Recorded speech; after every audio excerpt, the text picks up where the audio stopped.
आप उस लड़के के बारे में भी भूल गए हैं जो मूर्ति के ऊपर चढ़ के भी अभद्रता पूर्वक बिहेवियर कर रहे थे। बीएससी की किताबों के अंदर से, एनसीईआरटी की किताबों के अंदर से चौधरी देवीलाल, चौधरी चरण सिंह, चौधरी छाजू राम, इनके चैप्टर हटा दिए गए। सुनने की क्षमता है और नॉन सीरियस पॉलिटिक्स कर रहे हैं। मुझे अभी आपकी इस बात से एक वो वीडियो याद आ रही है जहां पर एक बच्चा खड़ा होता है और वो ये बोलता है कि कॉलेज के बाहर एक बच्चे को 3 दिन के अंदर पता चल जाता है कि नशा कहाँ बिक रहा है।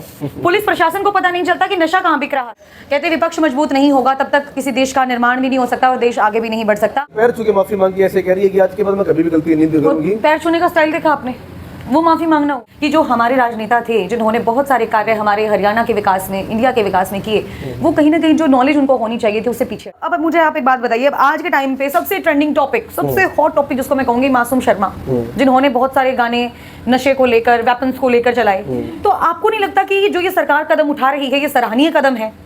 जो ये गाने बंद किए जा रहे हैं सराहनीय कदम है। वो मैं मानती हूँ कि आज भी एक फोन के ऊपर काम हो जाते हैं उनके, आज भी अफसर घबराते हैं उनसे, ये बात मैं मानती हूँ। इज्जत करते हैं, घबराने में इज्जत करने में फर्क होता है। ठीक है, इतनी क्रांतिकारी सोच आप कह रहे हैं 6 घंटे के लिए सीएम अगर बना के देख लो, तो फिर वो जो सोच है वो लोगों तक क्यों नहीं पहुंचा पा रहे? क्या दिक्कत क्या आ रही है? हरियाणा में शायद जो आज का यूथ है ये नहीं जानता कि स्वर्गीय चौधरी देवीलाल जी जो एक समय में उपराष्ट्रपति रहे, मुख्यमंत्री रहे, उन्होंने किस प्रकार के कार्य जनता के लिए करवाए हैं। आज के शायद नेता इतने ज़्यादा समर्थ नहीं हो सकते जितने समर्थ चौधरी देवीलाल जी हुआ करते थे।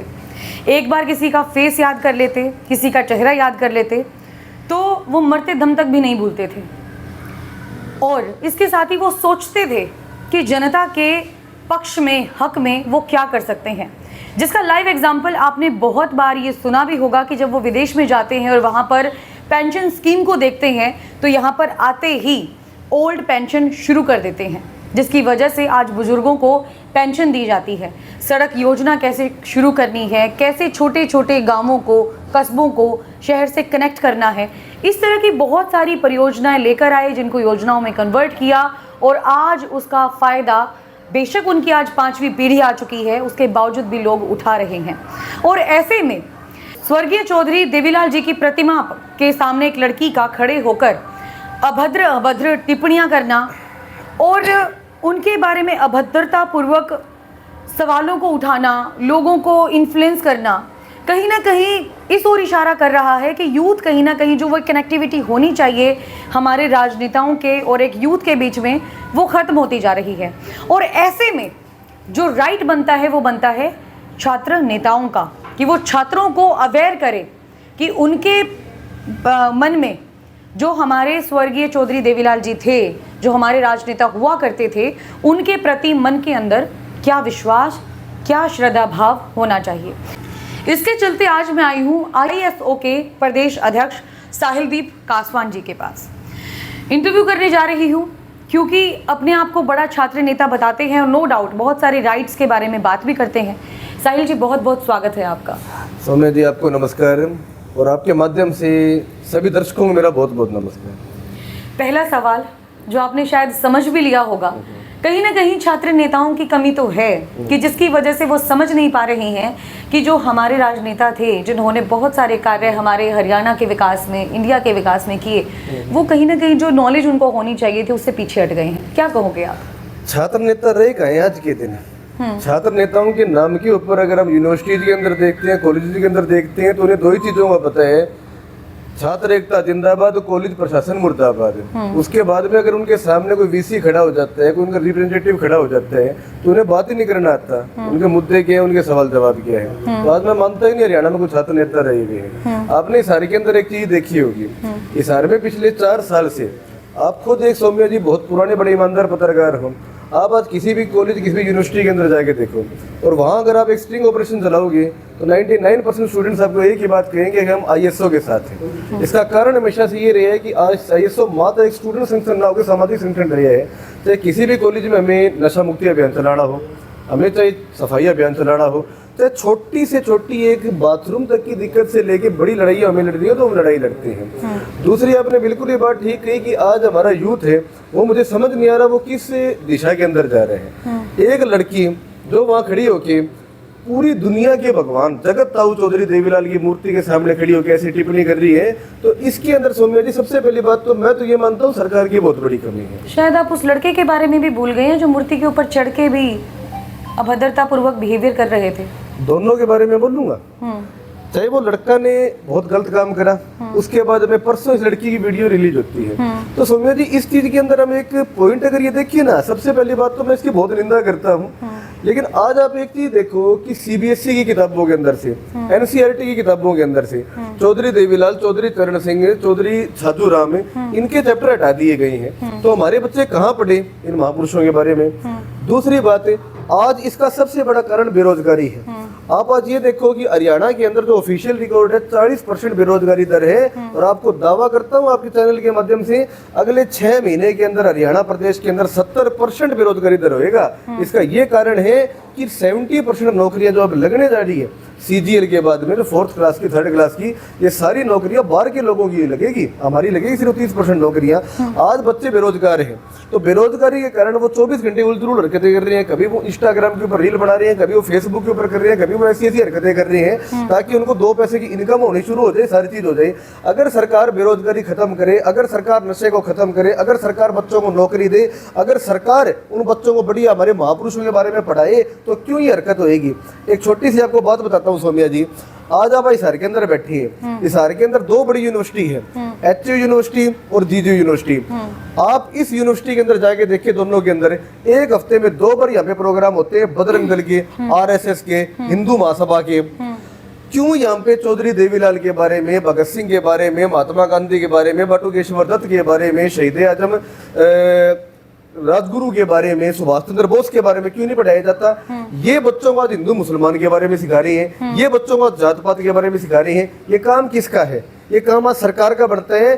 सरकार बिल्कुल फेल हो चुकी है बच्चों को रोजगार देने में। आपको प्रदेश अध्यक्ष बनाया गया इसी वजह से बनाया गया ना कि इन मुद्दों के ऊपर आप काम करें, ये मुद्दे आप उठाएं, तो आप वो आने वाले समय के अंदर उठाएंगे। आपने सबसे पहली बात बताई मुझे कि आप लोग कॉलेजेस के अंदर जाकर नशा मुक्ति अभियान छेड़ते हैं। नो डाउट लोग बच्चों के ऊपर असर भी होता होगा। मुझे अभी आपकी इस बात से एक वो वीडियो याद आ रही है जहाँ पर एक बच्चा खड़ा होता है और वो ये बोलता है कि कॉलेज के बाहर एक बच्चे को 3 दिन के अंदर पता चल जाता है कि नशा कहाँ बिक रहा है। पुलिस प्रशासन को पता नहीं चलता कि नशा कहाँ बिक रहा है। बिल्कुल। तो क्या आप लोगों को नहीं पता होगा कि नशा कहाँ बिक रहा है और कहाँ से बच्चे को हम स्टॉप कर सकते हैं? क्या आपका राइट नहीं बनता? सबसे पहले तो हमारे राइट की मैं आपको बात बताता हूँ, और आपने बिल्कुल ये बात ठीक कही। हम कॉलेज के अंदर गए और वहां जाके हम ये बोले कि आज जो ये नशा बेचने वाले लोग होते हैं, हर नुक्कड़ पे ये लोग खड़े होते हैं, ये नशा बेचते हैं, इनकी फर्स्ट प्रेफरेंस होती है कॉलेज में पढ़ने वाले बच्चे होते हैं। और आज हमारे कॉलेज में 90% जो स्टूडेंट्स हैं वो हमारे गांवों से स्टूडेंट आते हैं, जो आम घर के बच्चे होते हैं। 6ठे महीने में एक जमींदारी की फसल आती है, कहीं से कर्जे भी लेके पैसे लेके बड़ी इनकी फीसें भरते हैं। इन बच्चों अगर नशे के अंदर पड़े गए तो हमारी बड़ी समस्या आने वाली है। आप सौम्या जी बड़ी हैरानी मानोगे, हम ये कोई काम गलत नहीं कर रहे थे। हमें हिसार के अंदर जाट कॉलेज में, गवर्नमेंट कॉलेज में, दोनों कॉलेज में परमिशन नहीं मिली इस चीज की। बोला नहीं, आप ये काम नहीं कर सकते, आप तो हमारे यहाँ पे प्रोग्राम करना चाह रहे हो, तो क्या हम पर्सनल प्रोग्राम कर रहे हैं? हम तो बच्चों को नशा मुक्ति के बारे में सिखाना चाहते हैं। हम उसके बाद भी धक्के से घुसे, एक क्लास के अंदर गए, नशा मुक्ति अभियान हमने चलाया। दूसरी आपने जो ये बात कही कि हमें नहीं पता इस चीज का कि नशा कहाँ मिलता है, एक आपको बात बताता हूँ सौम्या जी, ये बात मुझे कहनी तो नहीं चाहिए, लेकिन मेरी जिंदगी में चीज घटित हुई है, इसलिए मुझे चाहता है कि दर्शकों को इस बात का पता लगे। आज से 6 महीने पहले की बात है, मेरा एक दोस्त है, वो नशे के अंदर पड़ गया था। अरे इतना भयंकर तरीके से वो नशे के अंदर गिर गया था कि मतलब उसको 5-6 दिन नशा और लेता वो मर जाता। उसकी मदर का मेरे पास फोन आया 6 महीने पहले, बोला बेटा मेरा बेटा पिछले 2 घंटे से गायब है, और लास्ट कॉल जब उसकी मेरे से हुई थी ना, जो नशा बेचने वाला है ना कैंप के अंदर, वो उसके साथ बैठा था।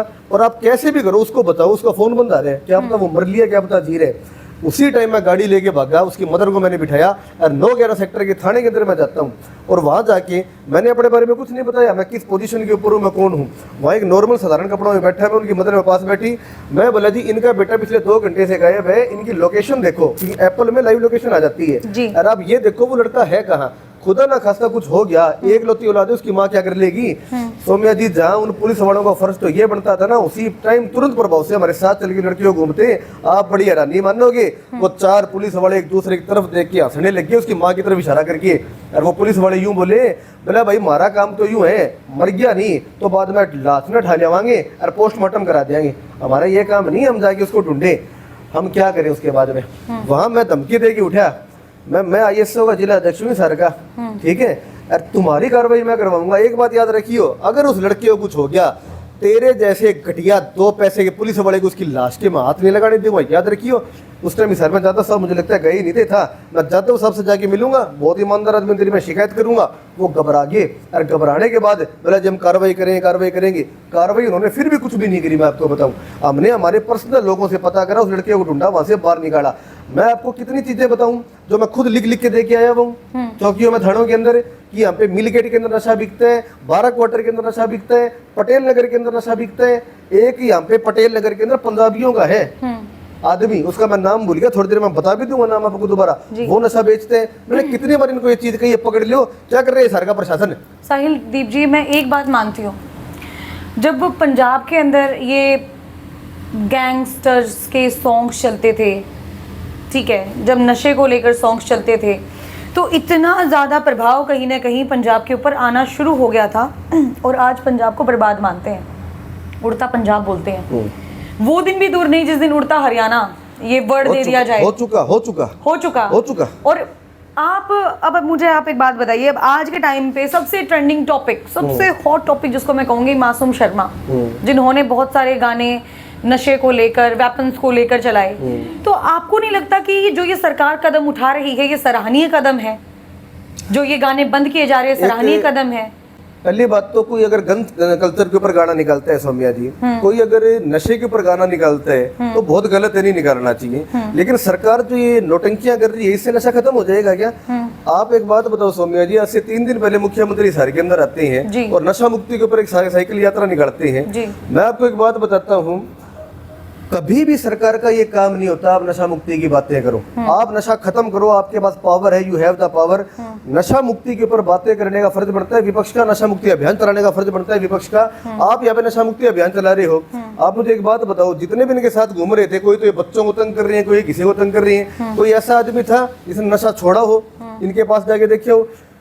आप आज नशा मुक्ति केंद्रों की हालत जाके देखो, नशा मुक्ति केंद्रों के जो मालिक बैठे हैं वो खुद नशेड़ी हैं, और वहाँ पे नशा बिकता है, इतनी बुरी हालत है वहाँ पे, वो नशा नहीं छूटता। सरकार अपने हिसाब से नशा मुक्ति केंद्र खुलवाए, नशे के ऊपर काम करे। नशा बेचना बहुत दूर की बात है, अगर सरकार चाहे एक पत्ता तक नहीं हिल सकता, ये सरकार का काम ही नहीं है। नो डाउट आपकी सोच बहुत बड़ी है, मैं मानती हूँ इस चीज़ को लेकर। अगर मैं कहूँ कि आपको 5 साल के लिए हरियाणा का सीएम बना दिया जाए, आप बन भी जाते हैं, मैं एक कैसे माइंड के अंदर मैं एक बड़ी बात कहूँगा, साहिलदीप का तो पता नहीं क्या करेगा जी। चौधरी अभय चौटाला को 5 घंटे के लिए बना के देख लियो, चैलेंज करता हूँ आपको। अच्छा, चौधरी अभय चौटाला ने आज से 6 महीने पहले विधानसभा के अंदर साक्ष्य प्रस्तुत करे थे, और उन्होंने सरकार के सामने ये कहा था कि सिरसा के अंदर एक मंत्री की गाड़ी के अंदर एक बूटा सिंह नाम का आदमी है, वो आदमी नशे बेचने का सबसे बड़ा तस्कर है, और जो कभी 2 नंबर की दारू बेचता था ना, वो आज अपने 4 मंजिला कोठी बना के बैठे हैं। तो इन्होंने इतनी फेल कैसे हो गई? कहाँ फेल होगी? आपको ये बात किसने बता दी? दूसरी बात, सीटों से इंसान की पावर की गिनती कब से जब होने आप लगी? ये बोल रहे हैं, ये चीज इतनी क्रांतिकारी सोच आपने बताई है कि 6 घंटे के लिए बना दी जाए। मैं आपको सब चीज बताता हूँ जी। सबसे पहले तो सीटों से गिनती कब होने लगी इंसान की ताकत की? मैं आपको एक छोटी सी बात बताता हूँ। ताकत बहुत है, वो मैं मानती हूँ कि आज भी एक फोन के ऊपर काम हो जाते हैं उनके, आज भी अफसर घबराते हैं उनसे, ये बात मैं मानती हूँ। इज्जत करते हैं, घबराने में इज्जत करने में फर्क होता है। ठीक है, एक छोटी सी बात बताता हूँ आपको मैं। आज जो भाजपा की सरकार है, हाँ। जो ऊपर भी और नीचे भी, अब तो एमसीयू में इनकी सरकार बनेगी। ये भाजपा सरकार आज से 20 साल पहले 2 ही सीटें होती थी, और 2 सीटों से आज पूरे हिंदुस्तान के अंदर एक तरह ये राज कर रहे हैं, नहीं कर रहे। वैसे ही इंडियन नेशनल लोकदल वो पार्टी है जिसने हमेशा 0 से शुरुआत करी है। एक टाइम चौधरी देवीलाल की जिंदगी के अंदर ऐसा आया था कि चौधरी देवीलाल ने अपनी सरकार बनाई थी, और उस सरकार को चौधरी भजनलाल ने उनकी पीठ में छुरा मार के उस सरकार को तोड़ने का काम किया था। उस टाइम लोग कहा करते थे देवीलाल खत्म हो गया भाई, लेकिन चौधरी देवीलाल ने उसके बाद में एक ऐसी लहर हरियाणा के अंदर जगाई थी। 1987 में 85 सीट आई थी आउट ऑफ 90, मतलब 5 सीटें हम गिनती के आ रहे थे। उसके बाद में हम अभय चौटाला जी की जिंदगी देखते हैं। एक पुरानी कहावत है, हम डरते नहीं छल शब्दों से, हर बार पराजय पाई है हमने घर के जयचंदों से। जो ये घर के जयचंद थे, इन घर के जयचंदों ने हमारी पीठ में छुरी मारी, वरना 2019 के अंदर भी हमारी सरकार बन रही थी। इतने बड़े राजनेता हैं, इतने बड़े नेता हैं, फिर भी ये समझ नहीं पाए कि सामने वाले लोग कैसे हैं। अपनों ने छुरी मारी, सामने वाले नहीं, अपनों ने छुरी मारी। अपनों की तो पहचान फिर भी हो जाती है। अब होगी, फिर जनता को भी होगी, हमें भी होगी, आपको भी होगी, सबको होगी। जब इतनी, मैं वही कह रही हूँ, इतनी क्रांतिकारी सोच आप कह रहे 6 घंटे के लिए सीएम अगर बना के देख लो, तो फिर वो जो सोच है वो लोगों तक क्यों नहीं पहुंचा पा रहे? क्या दिक्कत क्या आ रही है, अड़चन क्या रही है, वो बैरियर क्या है बीच में? लोगों तक वो सोच पहुंच चुकी है। मैं आपको दोनों चीजें पर बताता लोग हूं। ट्रस्ट क्यों नहीं कर रहे हैं फिर आप पर? ये कारण बताता हूँ, जी। और इस चीज के अंदर जनता भी सहमत होगी, और मैं जनता से भी कहता हूँ इस चीज में कमेंट करके अपनी राय आप जरूर दें सोमिया जी के पेज के ऊपर। जी 2019 के अंदर पूर्ण बहुमत की सरकार हमारी बनने जा रही थी। राइट, उस समय दुष्यंत ने हमारी पीठ में छुरी मारी, और पीठ में छुरी मार के उप मुख्यमंत्री के ऊपर ये बना। ठीक है। 2024 के अंदर आपने सोमिया जी बड़ी ईमानदार पत्रकारिता करी है, पूरा हरियाणा के अंदर आप घूमे जी। हो, बाकी पत्रकार हिसार में सीमित थे, आप हरियाणा के अंदर घूमने जिस टाइम, थैंक यू सर। ठीक है ना जी। आपने एक चीज नोट करी हो, पूरे हरियाणा के अंदर जहां लोगों को प्रोग्राम नहीं मिल रहे थे ना, वहां इंडियन नेशनल लोकदल के जो कार्यकर्ता हमारे जो खड़े थे, टिकटार्थी, एक के गांव में 2-2 जनसभाएं हो रही थी उनकी। लेकिन लोग क्या कह रहे थे, बोला जी चौधरी अभय चौटाला जैसा मर्द आदमी नहीं हो सकता, उससे शेर आदमी, सच्चा आदमी नहीं हो सकता, लेकिन हमारी मजबूरी है, अगर हमें बीजेपी को खत्म करना है तो हमें कांग्रेस की तरफ लगना पड़ेगा।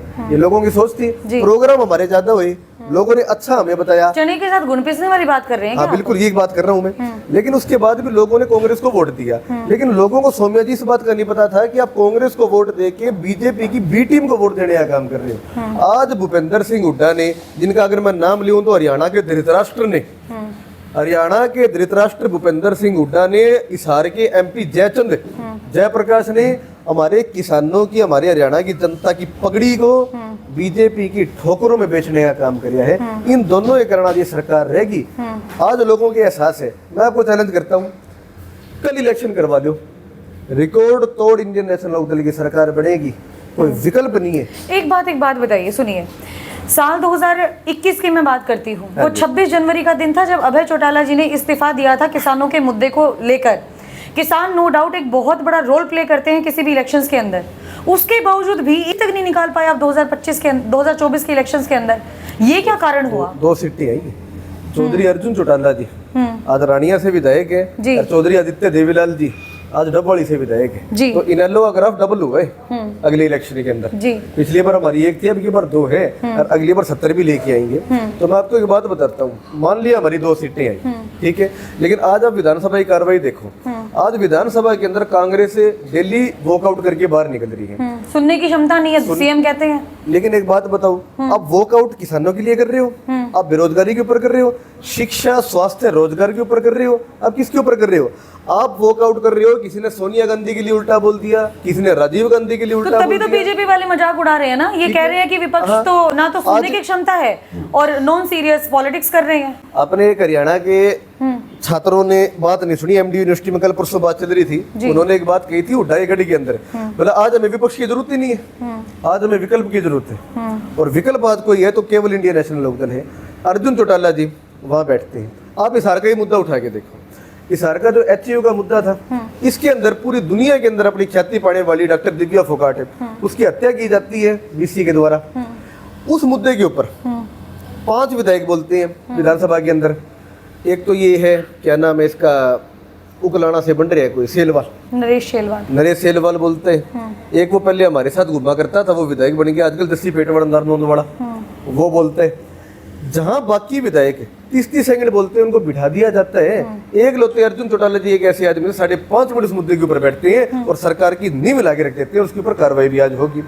वैसे ही आप इसके सिवा कोई भी मुद्दा देखो, हर मुद्दे के अंदर आज इंडियन नेशनल लोकदल सक्रिय है। और आपकी बात पुरानी अधूरी रह गई थी कि लोग हम पे विश्वास क्यों नहीं कर रहे। लोग हम पे विश्वास कर रहे हैं। आज सर्वे चलाओ, किसी भी आप गांव के अंदर जाओ, आज लोगों को इस बात का पता लग गया कि आज तक हम कांग्रेस की बात करें, वो बीजेपी की बी टीम है। बीजेपी से लोग तंग आ चुके हैं। तो एक तरफा इंडियन नेशनल लोकदल की सरकार बनेगी, निश्चित तौर के ऊपर बनेगी।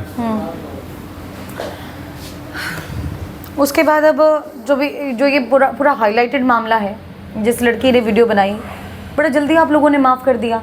क्या आपको लगता है कि उसके ऊपर कार्रवाई होनी चाहिए थी, सो दैट लोगों को, जो दूसरे बच्चे उनको देखेंगे, उनको थोड़ा सा ये लगता है कि भाई हाँ समझे जी, इसमें दो चीज निकलती है। इसमें हम ये नहीं कह सकते कि हमने माफ कर दिया। माफ कर देने वाला बड़ा होता है, मैं तो आईएसओ अपने आप को बड़ा दिखाना चाह रहा था। आईएसओ होती कौन है माफ करने वाली? हाँ जी। मैं आपको एक छोटी सी बात बताता हूँ जी। अब जैसे ये मैटर हुआ, ये मैटर होने के बाद उस लड़की से मेरी भी बात हुई, राइट। ठीक है। तो उनसे बात होने के बाद मैंने कहा, मैं तेरे को शर्म नहीं आई? बोला भैया मुझे पता नहीं था, मैं हाथ जोड़ के पैर पकड़ के आपकी माफी मांगती हूँ, भाई मेरे पैर मत पकड़, ठीक है। आप बात करो, हरियाणा की जनता से बात करो। उसके बाद में उस लड़की ने हमारे माननीय करण चौटाला जी से बात करी। तो करण चौटाला जी ने उनको एक ही बात कही, बोला बेटा मैं आपको माफ करने वाला कोई भी नहीं होता। लच्चाई चौधरी देवीलाल मेरे दादाजी थे, लेकिन जो भी महान आदमी होते हैं, चाहे चौधरी देवीलाल है, चौधरी चरण सिंह है, जो महान आदमी देश के अंदर है, वो समाज के पहले होते हैं, परिवार के बाद में होते हैं। मैं समाज से बात करूंगा और जो भी समाज हमें आदेश देगा उसके हिसाब से हम बाद में इसका हम फैसला लेंगे।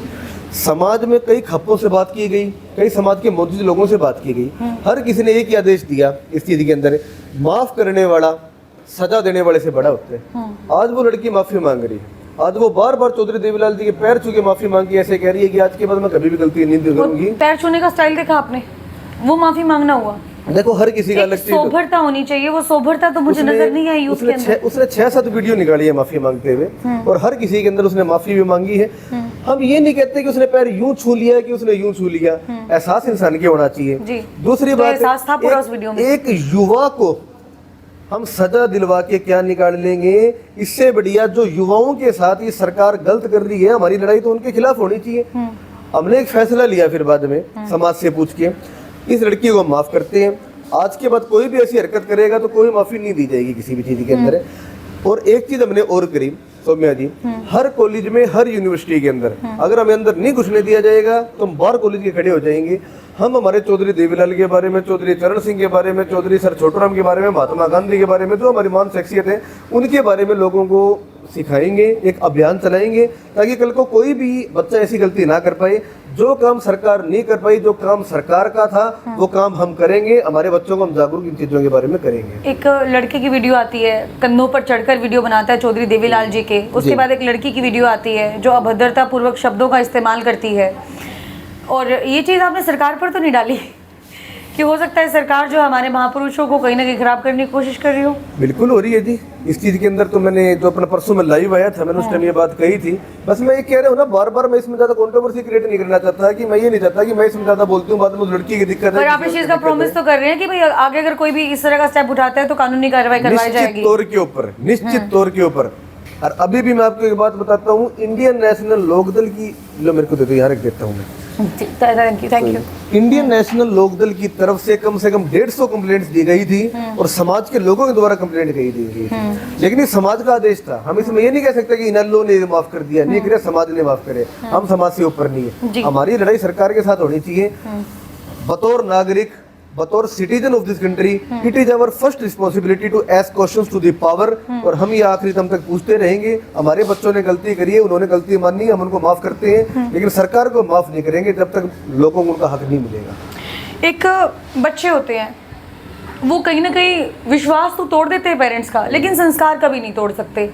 फॉर एग्जाम्पल, अगर आपके घर में कोई भी नॉनवेज नहीं खाता तो नॉनवेज अगर उसको 10 लाख रुपए भी देकर खिलाया जाए तो वो संस्कार है, वो तोड़ेगा नहीं, उसको खाएगा नहीं। बिल्कुल सही कह रहे हो आप। अगर हम लोग अभय चौटाला जी के बारे में बात करें तो उनके संस्कार क्या कहते हैं, कैसे उनके हरियाणा की इमेज है उनकी नज़रों के अंदर, जो चौधरी देवीलाल जी ने अपनी मतलब राजनीति की, आज उनको बड़े सम्मान के साथ याद किया जाता है। चौधरी ओम प्रकाश चौटाला जी को भी किया जाता है। और इसके साथ ही वो जो ट्रांसफ़र किया जाना चाहिए था आज भी, मतलब 5वीं पीढ़ी के अंदर भी, वो कहीं ना कहीं कड़ी तो टूटा हुआ महसूस नहीं करते आप? कभी कभी सोच विचार नहीं करते उस चीज़ को लेकर? मैं दोनों सवालों का जवाब दूंगा। सबसे पहले सौम्या जी, आपने ये सवाल पूछा कि चौधरी देवीलाल जी की जो छवि थी, तो चौधरी अभय चौटाला जी हरियाणा में छवि कैसी है, ये आपने सवाल पूछा। आपने चौधरी, वो चाहते कैसे कि छवि कैसी होनी चाहिए हरियाणा की उनकी नज़रों में? नहीं, चलो मैं इसके जवाब जी, ठीक है। चौधरी देवीलाल जी के बारे में आपने बहुत सुना है जी, और बहुत कुछ आप जानते हो। और वो तो एक ऐसी किताब थी कि पूरी जिंदगी उनको हम पढ़े जाए तो वो किताब खत्म नहीं हो सकती। राइट, ठीक है। उनका अगर आईना हम कुछ देखते हैं आज हरियाणा प्रदेश के अंदर है तो वो चौधरी अभय चौटाला जी हैं। और ये बात मैं इसलिए नहीं कह रहा कि मैं इनेलो से बिलोंग करता हूँ और मैं उनकी स्टूडेंट विंग का स्टेट प्रेसिडेंट हूँ। ये चीज आप भी सहमत होगे और जनता भी सहमत होगी। मैं आपको एक बात बताता हूँ, 1986 के अंदर राजीव गांधी देश के प्रधानमंत्री होते थे जी। और राजीव गांधी ने उस समय किसानों के विरोध के अंदर एक बिल पास करवाया था, लोंगोवाल समझौता हुआ था वो, लोंगोवाल समझौता। और उस लोंगोवाल समझौता के बारे में पूरे हिंदुस्तान के अंदर एक लौते चौधरी देवीलाल थे जिन्होंने एक पद यात्रा निकाली थी और पद यात्रा निकाल के लोंगोवाल समझौता वापिस हुआ था। राजीव गांधी ने माफी मांगी थी और राजीव गांधी की केंद्र में सरकार गिरी थी और चौधरी देवीलाल प्रधानमंत्री बने थे।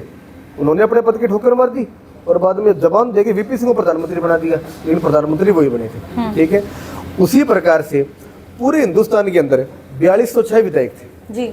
हरियाणा में 90 विधायक थे जी। जितने भी हमारे किसान सरदारी बैठे थे वो सबसे पहले 30 कांग्रेस के विधायकों के पास गए और जाके बोले किसान खतरे में, इस्तीफा दे दो। जो कांग्रेस के विधायक दिल्ली टिकरी बॉर्डर पे जाके फोटो खिंचा के रील बना के वापस आते थे, बड़ी हंसी की बात लगी, जमीन सूंघी आसमान निकल गया, वो अपने घरों में घुस के बिलों में घुस के बाहर निकलना बंद कर दिया। अबे चौटाला जी के पास गए, बोले इस्तीफा दे दो। अबे चौटाला जी ये बात बोले मैं अपनी कोर कमेटी से सलाह लूंगा और 26 तारीख तक अगर तुम्हारा नहीं होता तो मैं सदा इसको इस्तीफा दे दूंगा। आप हैरान नहीं मानोगे, इंडियन नेशनल लोकदल की सारी कोर कमेटी ने साफ मना कर दिया था, भूल के भी इस्तीफा मत दे देना। आप अकेले विधायक हो, खुदा ना खास्ता आप अगर हार जाते हो, हारने के बाद कभी हमारी कोई सीट नहीं आएगी, नैनो खत्म हो जाएगी, एक भी विधायक नहीं रहेगा। लेकिन अभय चौटाला ने अपनी पार्टी की तरफ नहीं देखा, अपनी कोर कमेटी की तरफ नहीं देखा, किसानों की तरफ देखा। और उन्होंने एक चीज सोची, आज अगर मेरे दादा चौधरी देवीलाल इस जिंदगी के अंदर होते, दुनिया के अंदर, वो इन किसानों के बराबर बैठे होते। 4206 विधायकों के अंदर एक लौते विधायक होके इस्तीफा दिया, किसानों के बराबर बैठे। उसी इस्तीफे के ऊपर सवार होके तानाशाह प्रधानमंत्री अपने घुटनों के ऊपर आता है, वो झुकता है, 3 काले कानून वापिस होते हैं। ठीक है, अभय चौटाला जी विधायक बनते हैं। अब आप ये कहो अगर बहुत कम मर्जी से विधायक बने, सरकार ने अपना यंत्र, अपना तंत्र, अपना सब कुछ वहां लगा दिया था। भूपेंद्र हुड्डा जी जाते हैं वहाँ वोट मांगने के लिए और एक बात कहते हैं, बोला आया तो मैं कांग्रेस के लिए, लेकिन कांडा मेरा घनिष्ठ मित्र है, सोच समझ के वोट देना। A to Z कांग्रेस के, बीजेपी के सारे वोट वहां जाते हैं, 10-10 हजार में वोट खरीदे जाते हैं। उसके बाद भी अभय चौटाला जी वहां से जीतते हैं। ठीक है, जीतना हारना सिक्कों के 2 पहलू है सोनिया। तो की बार हारे क्यों? मैं आपको यही चीज बता रहा हूँ, जीतना हारना सिक्के के 2 पहलू जी बिल्कुल। ठीक है, चौधरी देवीलाल का हिस्ट्री चेक करो, वो हारे जाते हैं, जीतते कम है। लेकिन उसके बाद भी नाम किनका है पूरे हिंदुस्तान में? चौधरी देवीलाल का है। आज चौधरी अभय चौटाला जी, मैं आपको चैलेंज करता हूँ, कोई काम हो, किसी प्रकार का काम हो, अभय चौटाला जी आज फोन कर दे। एक पुरानी कहावत है, बोला डांग टूट जाए नहीं तो ठिक्कर तो की फिर भी रहा करे। ठीक है ना, हम चाहे हारे, हम चाहे जीते, ये जो धृतराष्ट्र बैठे हैं, ये जो लोग बैठे हैं, इनसे 10 गुना हम आज भी हैं। और हारने का सबसे बड़ा कारण मैं बार बार आपको यही कह रहा हूँ कि भूपेंद्र सिंह हुड्डा जी ने इतना भ्रमित कर दिया था पूरे हरियाणा की जनता को कि ये तो बीजेपी की बी टीम है, इंडियन नेशनल लोकदल, अगर इनको हम वोट डालेंगे ना तो वो तो बीजेपी को वोट डालेंगे, तो इनको हराओ और हमें जितवाओ। तो लोग भ्रमित हो गए और भ्रमित होकर इनको वोट डाल दिया। लेकिन लोगों को ये तो नहीं पता था ना कि ये बीजेपी की ए टीम है, हमें जो बी टीम बता रहे हैं। ये 2-3 चीजों में बी टीम बनाते हैं। सबसे पहले तो ऐसे कहते हैं कि अभय चौटाला ने राज्यसभा में बीजेपी को वोट दिया, कहते हैं। आप लोगों के सवाल यही होता है हमेशा, राज्यसभा के अंदर आज तक चौधरी अभय चौटाला ने बीजेपी को वोट नहीं दिया। उन्होंने वोट दिया निर्दलीय प्रत्याशी को, जो कार्तिकेय शर्मा खड़े थे। जिन कार्तिकेय शर्मा के बड़े भाई मन्नू शर्मा तिहाड़ जेल के अंदर होते थे, और चौधरी ओम प्रकाश चौटाला जी की उन्होंने इतनी सेवा करी और अपने पिताजी का कर चुकाने के लिए उनको निर्दलीय प्रत्याशी को वोट दिया। भूपेंद्र हुड्डा ने इस हार में जो ये राज्यसभा का होया था, सुभाष चंद्र जीता था, खुले तौर के ऊपर डंके की चोट के ऊपर शाही घोटाला कराया और घोटाला करके बाद में इन्होंने उसको जितवाने का काम कराया। पूरी कांग्रेस में जितने भी लोग थे, चाहे अपने वो वीरेंद्र डुमर खां था, दोबारा वापिस आया चल गया छोड़ के, चाहे कुलदीप बिश्नोई था, चाहे जितने भी थे, राव इंद्रजीत था, भूपेंद्र हुड्डा तो वो आदमी है कांग्रेस खाली करेगा। और जिस टाइम कांग्रेस में कोई आदमी नहीं बचेगा ना, उस समय कांग्रेस छोड़ के बीजेपी में शामिल होएगा। लिख के देता हूँ, अगले इलेक्शन से पहले भूपेंद्र सिंह हुड्डा बीजेपी की टिकट के ऊपर चुनाव लड़ेगा। जी, ये बात तो चलिए 2024 से पहले जब इलेक्शन था तो बहुत बार उड़ाई गई थी कि भूपेंद्र सिंह हुड्डा जो है हो सकता है भारतीय जनता पार्टी में शामिल हो जाएं या फिर कोई अलग पार्टी में। वही बात है कि जैसे जैसे मुद्दे बढ़ते रहते हैं, वही बात है, राजनीति के बिना तो कोई भी शहर का विकास नहीं हो सकता, कोई स्टेट का विकास नहीं हो सकता। और जब तक कहते विपक्ष मजबूत नहीं होगा तब तक किसी देश का निर्माण भी नहीं हो सकता और देश आगे भी नहीं बढ़ सकता।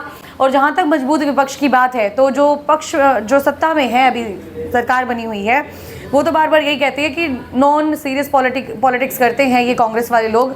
अदरवाइज तो बीजेपी वाले तो इस बात को लेकर भी कहीं ना कहीं सबर में रहते हैं कि हम तो अच्छा काम कर रहे हैं, अच्छा काम कर रहे हैं, अच्छा काम कर रहे हैं। कांग्रेस थी, भ्रष्टाचार को एक्सेप्ट तो करती थी, नौकरियां लगाने के, जुमलेबाजी को, चाहे कुछ को, लेकिन बीजेपी वाले तो एक्सेप्ट भी नहीं करते हैं। चलिए वही बात है कि इंटरव्यू बहुत ज़्यादा लंबा हो जाएगा, अभी इसको हम लोग यहीं तक समापन करते हैं इसका। नई जिम्मेदारी आपको दी गई है हिसार में, 4-5 मुद्दे मैं जानना चाहूँगी जिसको लेकर आप रखना भी चाहेंगे और उसके अंदर अपनी बढ़ चढ़कर आप अपनी भागीदारी भी दिखाएंगे, तो वो किस प्रकार से होंगे? सबसे पहले तो स्टूडेंट राइट्स का हमारा मुद्दा रहेगा हमेशा कि आज स्टूडेंट्स को उनके राइट्स का ही नहीं पता। जी। आज हम यूनिवर्सिटी के अंदर जाते हैं, स्टूडेंट को पता ही नहीं हमें लड़ाई कैसे लड़नी है, क्या करना है। कॉलेज में आ गए, ठीक है, उनके राइट्स का मुद्दा रहेगा, जागरूकता का मुद्दा रहेगा, कॉलेज यूनिवर्सिटी में नशों का मुद्दा रहेगा, और उसके बाद में हमारा एक मुद्दा जरूर रहेगा, हमें ये चीज नहीं है कभी भी कि हमें कोई बुला रहे हैं तो 500 बच्चे इकट्ठे होंगे तो ही हम जाएंगे, नहीं। अगर हमें कोई एक बच्चा बुलाएगा तो भी उनके लिए हम तत्पर रहेंगे, अगर 5000 बुलाएंगे तो भी हम तत्पर रहेंगे। दूसरी बात है, एक ये चीज हमें शुरू जरूर करनी है, हम कभी भी इस चीज के अंदर नहीं रहे कि हमें सिर्फ राजनीति करनी है, हमें टीचर्स के खिलाफ ही बोलना है, हमें कुछ भी करना है। ये सबसे पहला फर्ज बनता है टीचर्स का बनता है। आज यूनिवर्सिटी के अंदर जो वीसी बैठे हैं, आज जो कॉलेज में प्रिंसिपल्स बैठे हैं, वो तुम्हारे बच्चे हैं। आज कोई भी बच्चा तुम्हारे बच्चों को तकलीफ लेके जा रहे हैं, उन बच्चों को जरूरत ही ना पड़े हमारे पास आने की, उनके मुद्दे आप हल करो। सबसे पहले आप हो, अगर कोई भी टीचर अच्छा काम करेगा, मैं इसका भी वादा करता हूँ, मैं उस टीचर को भी सम्मानित करने का काम करूंगा, और मैं ये भी करूंगा भले इससे बड़े टीचर नहीं हो सकता। और हजारों मुद्दे हैं, हर मुद्दे के ऊपर वो चीज करेंगे। और एक नया मुद्दा जरूर निकालने जा रहे हैं, चलो आपने कर दिया, मैं राज खोल देता हूँ, रक्षाबंधन अभियान भी चलाएंगे। कॉलेज के अंदर आज तक नहीं होया, हम चलाएंगे, बिल्कुल चलाएंगे, हमारी बच्ची है। और मैं सही बताऊं, बहुत गर्व मानता हूँ खुद के ऊपर इस चीज का, सौम्या जी। आज मैं किसी भी कॉलेज के अंदर जाता हूँ, उस कॉलेज के अंदर 20-30 लड़कियां मेरे पास आ जाती हैं। उनको ये विश्वास है कि हमारे बड़े भैया हैं, ठीक है। आज आप कोई भी देखो, लड़कियां कभी भी कंफर्टेबल बहुत मुश्किल से होती है, और मैं कहीं भी जाऊंगा, भैया हमारा ये काम है, भैया हमारा ये काम है, सर हमारा ये काम है। तो मैंने ये अगर विश्वास उन लड़कियों का जीतता है, इन बच्चों का मैंने विश्वास जीतते हैं, तो मैं इसके लिए बहुत गर्व महसूस करता हूँ। और इसी चीज के अंदर ना सिर्फ हरियाणा, हिंदुस्तान का सबसे बड़ा स्टूडेंट विन ISO बनेगी 1 साल के अंदर बनेगी। जी जी जी, बहुत बहुत धन्यवाद आपका, और बहुत बड़ी बड़ी बातें आपने कहीं भी, और मैं चाहती हूँ कि वो उस पर आप खरा भी उतरें। समय है और बच्चों के हक की लड़ाई है, और मुझे पूरा विश्वास है कि आप उसको बहुत बहुत उग्रता के साथ नहीं बल्कि समझदारी के साथ, आप समझदारी के साथ आप आगे फाइट करेंगे। बहुत बहुत धन्यवाद। और अभी मुझे एक वो बात भी याद आती है, जब 2020 में मैंने चौधरी ओम प्रकाश चौटाला जी का इंटरव्यू किया था, और उन्होंने एक बात कही थी कि थोड़ पड़ो पत्थर भारी हो सा है। तो मुझे समझ में नहीं आ रहा कि इनेलो को नो डाउट थोड़ पड़ा पत्थर तो है, भारीपन भी है, लेकिन वो जो चीज़ें हैं जो जनता तक पहुंचानी चाहिए, उसमें क्या कमी आ रही है जिसकी वजह से इनेलो पर विश्वास नहीं कर पा रहे, या फिर जनता के माइंड में ये चीज़ है कि बीजेपी और कांग्रेस जो है नेशनल पार्टी है, तो इसीलिए जितवाना बहुत ज़्यादा ज़रूरी है अगर वो अपने गाँव का, अपने शहर का, अपने स्टेट का अगर विकास चाहते हैं तो। बाकी वही बात है कि इनेलो कमियों को अच्छे से जानते हैं और उन कमियों पर कह भी रहे हैं कि काम भी करेंगे। और राजनीति में वही बात है कि आए दिन अलग अलग तरीके के बदलाव आते रहते हैं। और साहिलदीप जी, बहुत बहुत धन्यवाद आपका हमें हमारे चैनल को इतना समय देने के लिए। आपका भी बहुत बहुत धन्यवाद सौम्या जी। और मैं भगवान से ये दुआ करता हूँ, हमारी सौम्या जी आज हरियाणा में कर रही हैं, हिंदुस्तान में आपका नाम और बहुत बढ़िया आप आगे रहे। बहुत बहुत धन्यवाद सर, बहुत बहुत धन्यवाद। यही उम्मीद मैं आपके साथ भी रखूंगी, बिल्कुल। तो ये इंटरव्यू देखने के बाद आपका क्या मानना है ये आप जरूर बताइएगा, और बने रहे हरियाणा लेटेस्ट अपडेट के साथ। मैं सौम्या माथुर आप सभी दर्शकों से लेती हूँ इजाजत। नमस्कार।